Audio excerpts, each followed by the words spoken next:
they say that people of color, our films, our brand, our melanin does not traverse intercontinental. It doesn't go international. It doesn't do that. But our films did. Films that we loved and grew up on did. And I wonder why that is. Is it because of the genre itself? And if so, what is that genre? What defines that genre? I think that genre being action is, you know, that's global. The world is changing radically. So if you have a vision, go execute your vision step by step.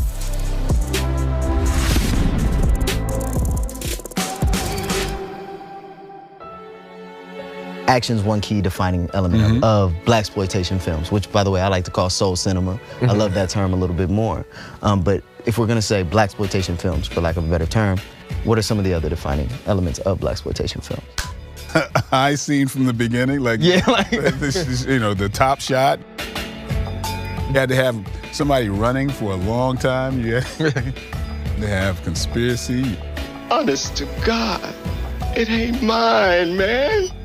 The music is almost as important, not more important than this. It's so effective that even when you do a commercial nowadays that's supposed to have some connection to sexuality, they start playing 70s music. Yeah, you know, yeah, chicka wow wow. Yeah, it was such an alive period that, you know, you're not gonna see that again. You know what I mean? You can borrow from it, right? But it's never gonna happen again. It reflected some real stuff, right? Yeah. And so when you just look at how one thing leads to the other, it's just such an amazing, alive time period that just, I mean, you can't take your eyes off of it.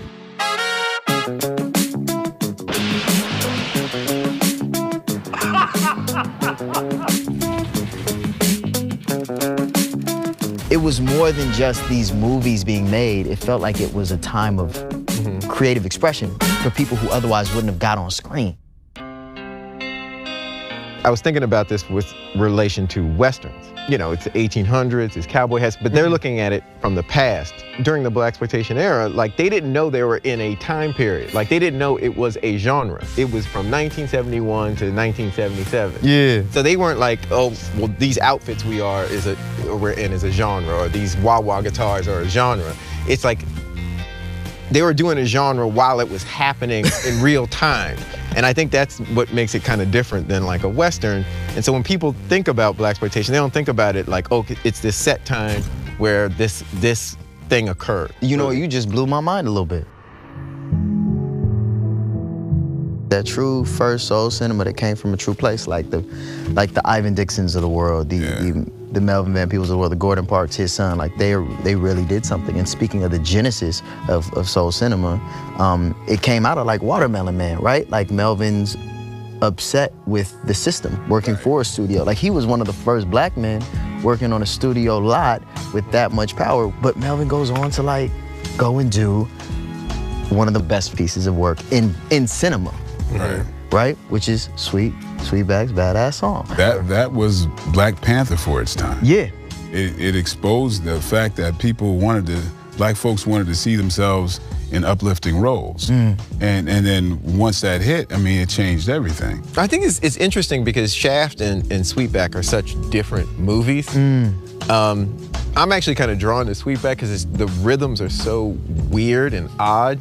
So I like those odd rhythms. I think Shaft is like a Hollywood movie, you know what I mean, with a black actor. So it's weird that they're both in the same genre.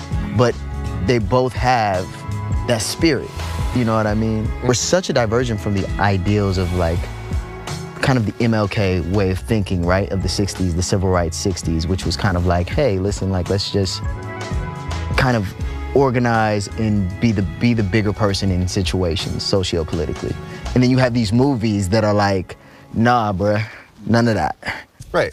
Your thing about cultural specificity, that's what I like about Sweetback. Like, I don't feel like I'm being programmed to. You take any 5-minute segment out of Sweetback and you're like, oh, you know, this is, something's happening here like that makes me feel alive. I mean, Sweetback is nuts. what quotient of that was a chase scene? It's like 75% of the movie was a chase scene. Him getting away. Run, feet, run. It's like the epitome of I don't give a. You know what I mean? It was like, yeah, that was okay. Coming out of being powerless for so long, it was like the response, the overreach in the response was insane. Right. You know what I mean? How does that? You know, look at how that movie starts with a young Mario Van Peebles. Just getting it cracking. Yeah, like, you know, like, is that even legal? Like, like, it wasn't. It wasn't legal. There, you just go, ooh, you got a sweet, you got a sweet, sweet back.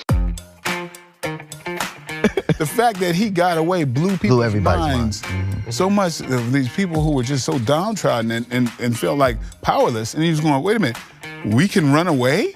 And get away. I know other folks must have looked at that movie and like, how did this work?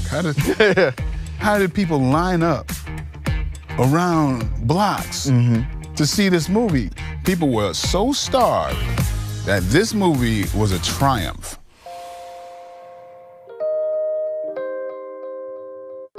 A lot of folks, young folks, don't know this. That it's okay, I'm not offended, Mike. I try to dance around that. I don't care about all them muscles. Yeah.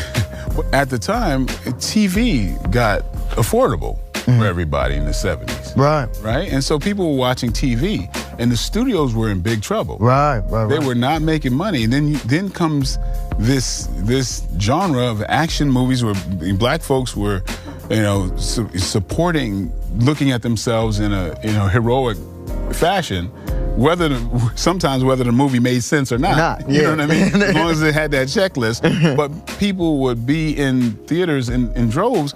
And so then it was like, hey, this birthed that. That's why how many movies was it? Something like close to 400 movies done. Thus, the blaxploitation part of it in that time. In a very small, like 4-year time period, and ridiculously profoundly. Because they made money. They saved the studios. 70s were, like you said, a turn point in cinema. Just a few months after the release of Sweetback, Shaft comes out, right? And that breaks down even more doors. How do you feel it impacted the industry from that point, other than just commercially? Shaft was written for a white lead. Yeah. And then, they, in their wisdom, decided to put a black lead in there with Richard Roundtree. And that's his history, Yeah. Well, it was my black heart to see you so concerned about us minority folks. There's a voice of rebellion that I don't care what color you are, you grab onto. Right on. There was a very vibrant way that we lived. In the 70s, I think, I feel like it's the greatest time for music and movies. People were really saying things. Yeah. It had a purity.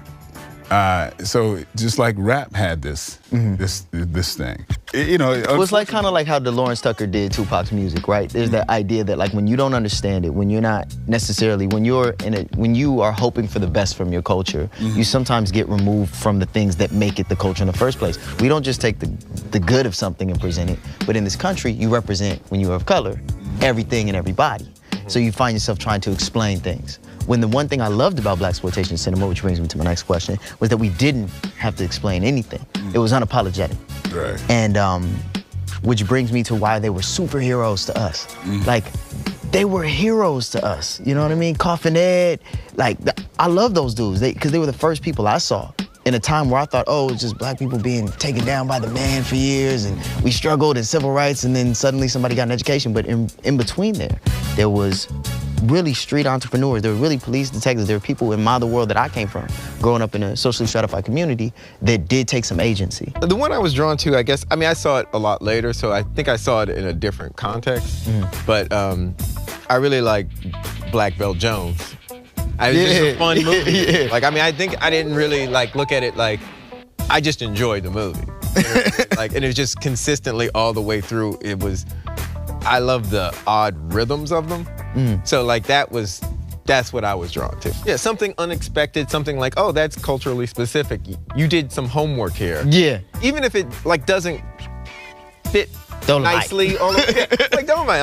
I mean, I love Dolomite. Love it too. It's amazing. It's amazing. It's like you're looking into the mind of Rudy Ray Moore, right? Yeah. Dance, motherfucker, dance! Dance! Even if it's a pure mess, it's still the purity of that mess is more fascinating to me than just like being programmed to. I want you to take these cheap motherfuckers and wipe your ass with them. Oh no, Dolomite. We'll keep them here. You'll be back.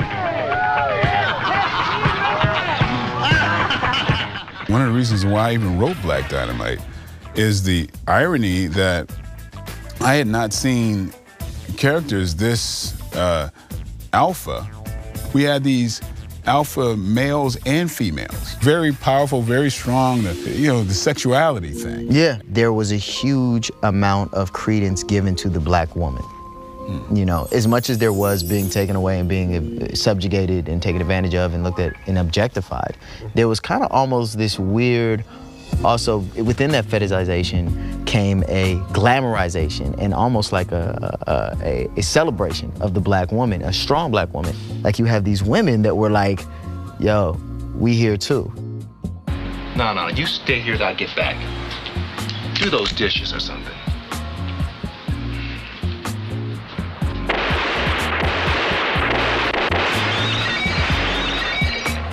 They're done.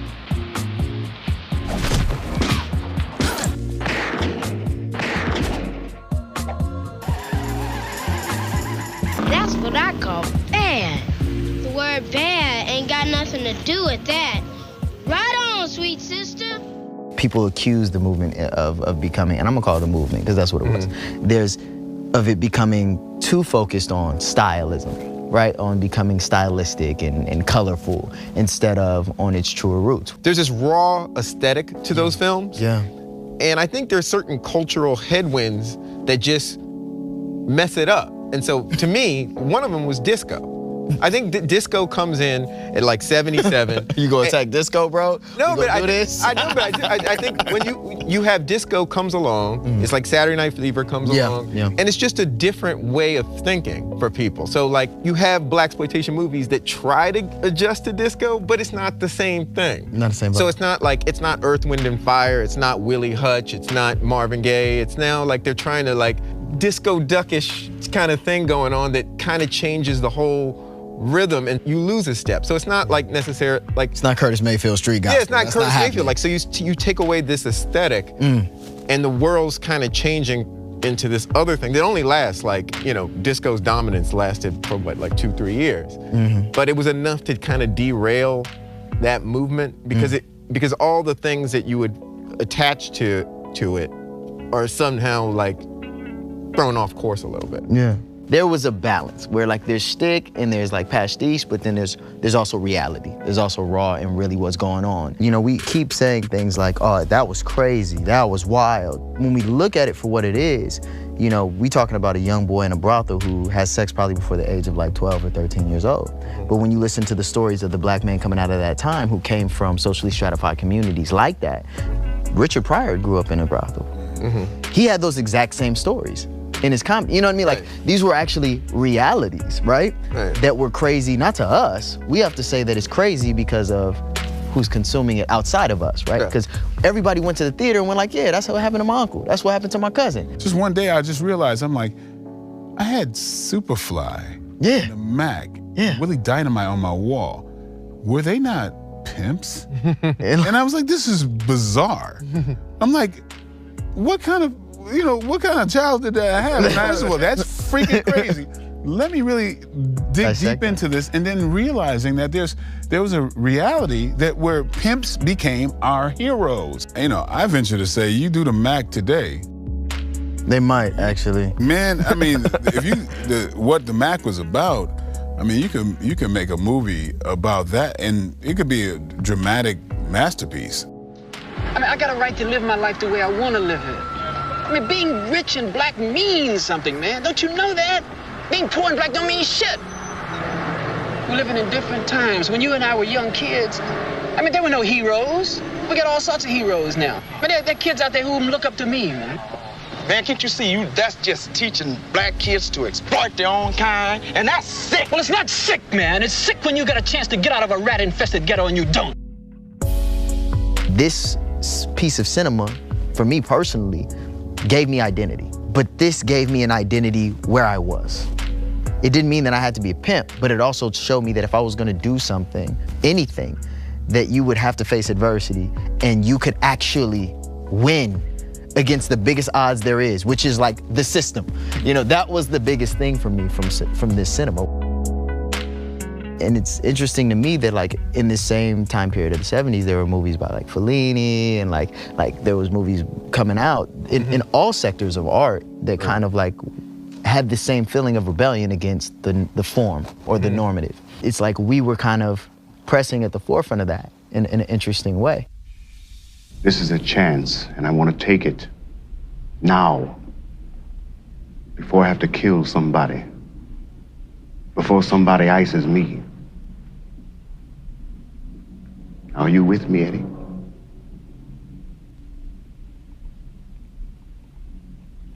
We got it. Do we feel like there's still soul cinema? Do we feel like there's still the idea of what people may consider blaxploitation films in cinema today?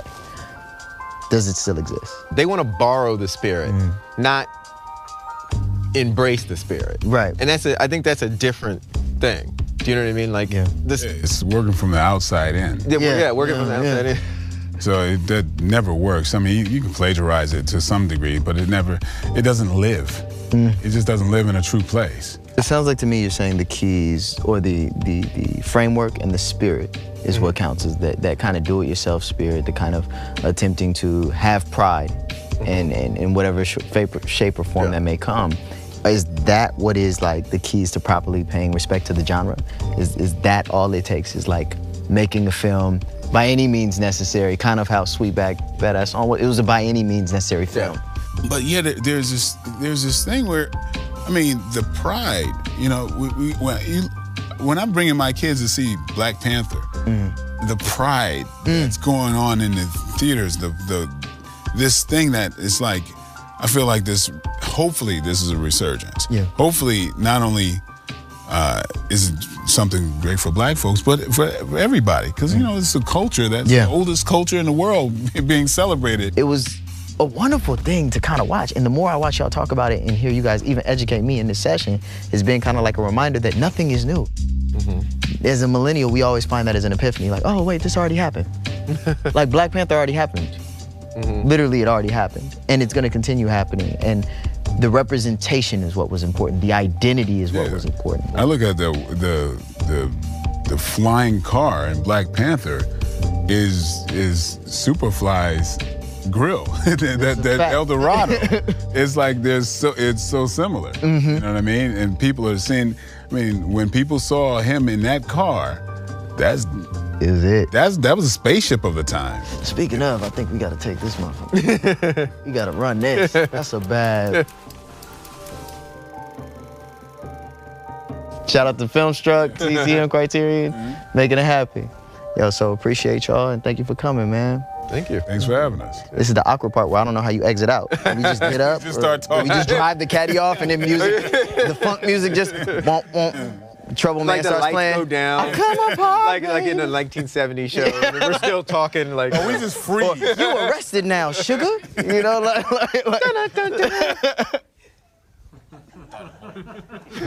That was actually pretty good. I like that. Yeah, but it should be at a, if we're gonna freeze, we should freeze at a high moment where we're all laughing.